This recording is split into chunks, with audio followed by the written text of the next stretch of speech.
हाय class, कैसे हैं? I hope आप सब लोग बहुत अच्छे होंगे। तो देखिए, नए साल आ चुकी है 2024। अभी जो भी पार्टी सार्टी आपको करना था वो सब आप सब लोग क्लियर कर चुके हैं। अब है जो अपनी पढ़ाई पर एकाग्रता के साथ फोकस कर लीजिए। और हमने यहाँ व्याकरण की क्लास करना शुरू किए थे, जिसमें से 2 इसके वर्ण विचार और संज्ञा का क्लास कर चुके थे। और यहाँ तीसरे पॉइंट्स आते हैं वचन।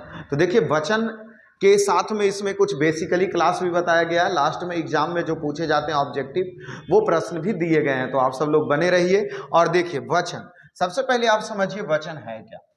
क्या समझना है सर? वचन। क्या समझना? वचन। देखिए, वचन किसे कहते हैं? वचन किसे कहते हैं वो चीजों पर फोकस करके चलिए। क्या सर? वचन। तो देखिए, व्याकरण में वचन संख्या बोध के लिए प्रयुक्त होते हैं। अर्थात व्याकरण में जो वचन का हम सब प्रयोग करते हैं वो संख्या को बोध करने के लिए प्रयुक्त करते हैं कि कोई भी संख्या एक है या अनेकों है। ऐसे कुछ संख्या को बोध करने के लिए जिसका हम उपयोग करते हैं उसी को वचन कहते हैं। या कह सकते हैं कि शब्द से उसके एक या अनेक होने का जो बोध होता है वही वचन कहलाता है। अर्थात वचन व्याकरण में संख्या के बोध करने के लिए प्रयुक्त करते हैं कि वह संख्या एक है या वह संख्या अनेक है। उसको बोध करने के लिए प्रयोग जो करते हैं उसे वचन कहते हैं। जैसे देखिए, जैसे गाय तो एक वचन हो गया, गायें तो बहुवचन हो गया, बात तो एक वचन हो गया, बातें तो बहुत वचन हो गया। ठीक है, बहुवचन हो गया। आगे आते हैं, फिर आगे की ओर बढ़िए और देखिए क्या है। जैसे वचन, तो वचन को यहां 2 भागों में बांटा जाएगा। वचन को कितने भागों में बांटा जाएगा? 2 भागों में बांटा जाएगा। ये रहे वचन, और वचन को हमने दिया 2 भागों में बांट। एक होते हैं एक वचन, दूसरा होता है बहुवचन। ठीक है सर, वचन 2 प्रकार के, एक वचन, बहुवचन। एक वचन किसे कहेंगे? शब्द के जिस रूप से एक वस्तु या एक व्यक्ति का बोध हो उसे एक वचन कहते हैं। शब्द के जिस रूप से एक वस्तु का बोध हो या एक व्यक्ति का बोध हो उसे एक वचन कहा जाता है। अब आते हैं बहुवचन में। शब्द के जिस रूप से एक से अधिक व्यक्ति या वस्तु का बोध हो उसे बहुवचन कहते हैं। अर्थात शब्द के जिस रूप से एक वस्तु का बोध हो उसे एक वचन, शब्द के जिस रूप में बहुत सारे व्यक्तियों का बोध हो, बहुत सारे वस्तुओं का बोध हो उसे बहुवचन कहते हैं। जैसे घोड़ा तो एक वचन अर्थात एक हो गए, कन्या तो एक ही को है इसलिए एक वचन, नदी शब्द से सिर्फ एक निकला इसलिए नदी एक वचन, नारी तो ये सब एक वचन होंगे। बट यही घोड़ा को कर दें घोड़े तो बहुत सारा घोड़े न हो गया सर, इसीलिए ये बहुवचन चले जाएंगे। कन्या को ही कर दिया जाए कन्याएं तो बहुत सारी कन्याएं हो जाएगी। नदी को ही कर दिया जाए नदियां तो बहुत सारे नदियां हो जाएंगे, इसीलिए ये बहुवचन होंगे। अब आते हैं सर एग्जाम की दृष्टि से। क्या सर एग्जाम की दृष्टि से कैसे प्रश्न पूछे जाएंगे तो वो देख लेते हैं। हम सब पहले बहुत सारा एक वचन को बहुवचन में बदलेंगे तब जाकर के पता चलेगा। जैसे यहां देख लीजिए सर, 3 दिया गया है। क्या है? 3 है कि एक वचन से कौन से वचन में? बहुवचन में बदलना है सर। अब आइए इसको थोड़ा सा जूम कर लीजिए पहले। जैसे ये देख लेते हैं, यहां 3 है। जैसे देखिए, ये एक वचन अर्थात एक वस्तु का जब बोध करे तो एक वचन, और जब एक से अधिक वस्तु का बोध करे तो बहुवचन। जैसे गाय शब्द सिर्फ एक वचन होंगे जबकि गायें शब्द बहुवचन है। ठीक है सर। बात सिर्फ एक वचन होंगे जबकि बातें बहुवचन होंगे। ठीक है। बहन अगर बोले तो सिर्फ एक वचन, बट बहने तो बहुत सारे बहने का जिक्र है इसलिए ये बहुवचन होंगे। फिर आगे बढ़ते हैं और सर आगे देख लीजिए। जैसे यहां देख लीजिए शाखा तो क्या हो गया? शाखा तो शाखाएं बहुवचन हो गए।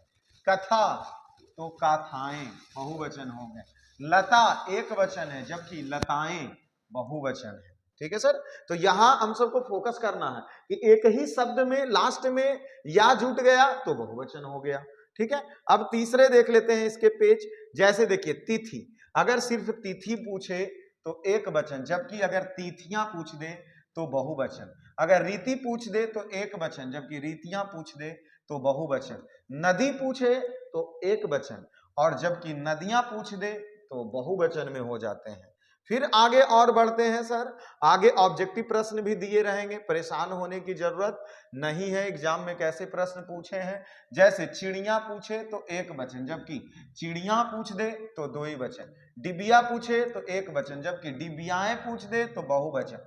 गुड़िया पूछे तो एक वचन, जबकि गुड़ियाएं पूछ दे तो बहुवचन में बदल जाते हैं। ठीक है सर। फिर आते हैं अगले पेज में, देखिए यहां भी दो प्रश्न दिए हैं। क्या बहु, अगर बहु शब्द तो एक वचन, वस्तु तो एक वचन, लेकिन यही चीज बहु को बहुएं कर दे तो बहुवचन, वस्तु के वस्तुएं कर दे तो बहुवचन हो जाएंगे। ठीक है सर। अब आते हैं, यहां देख लीजिए एक वचन से बहुवचन, फटाक फटाक एकदम चेंज कर लीजिए। लड़का तो एक वचन, जबकि लड़कों तो बहुत सारा हो गया। घर तो एक वचन, जबकि घरों तो बहुवचन। गधा तो एक वचन, जबकि गधों तो बहुवचन। घोड़ा एक वचन, जबकि घोड़ों बहुवचन। चोर एक वचन, जबकि चोरों बहुवचन। यहां देखिए हम इस तरीके से भी कर सकते हैं सर, या बोलते इधर बोलते जाइए, लड़का एक वचन, लड़कों बहुवचन। घर एक वचन, घरों बहुवचन, अर्थात लड़का का बहुवचन लड़कों, घर का घरों, गधा का गधों, घोड़ा का घोड़ों, चोर का चोरों। ये सब क्या एक वचन से बहुवचन में हम बदल सकते हैं सर इसको। ठीक है। अब आते हैं फिर से, यहां देख लीजिए वही एक वचन से क्या बहुवचन में करना, जैसे लता तो लताओं, ठीक है, साधु तो साधुओं, वधु तो वधुओं, जौ तो जौओं, अर्थात लास्ट में औ शब्द का जो उपयोग किए ये एक वचन से क्या बहुवचन में बदलने के लिए किया गया है। ठीक है सर। आगे आते हैं, जैसे देख लीजिए मुनि तो मुनियों, क्या सर, मुनि एक वचन, जबकि मुनियों बहुवचन। गली एक वचन, जबकि गलियां बहुवचन। नदी एक वचन, जबकि नदियों बहुवचन। साड़ी एक वचन, जबकि साड़ियों बहुवचन। श्रीमती एक वचन, श्रीमतियों मतलब बहुत सारे श्रीमतियों, इसलिए वो बहुवचन। तो चलिए देखिए, तो यहां हम सब आ गए हैं ऑब्जेक्टिव प्रश्न पे कि एग्जाम में कैसे ऑब्जेक्टिव प्रश्न पूछे जाते हैं। वो प्रश्न देख लीजिए सर। पूछ रहा सामग्री का बहुवचन क्या होगा, तो सामग्रियां होंगी, जो सामग्री का बहुवचन होगा। फिर दूसरे प्रश्न देखिए, वचन के कितने भेद हैं, तो वचन के दो भेद हैं, एक वचन और दूसर का बहुवचन।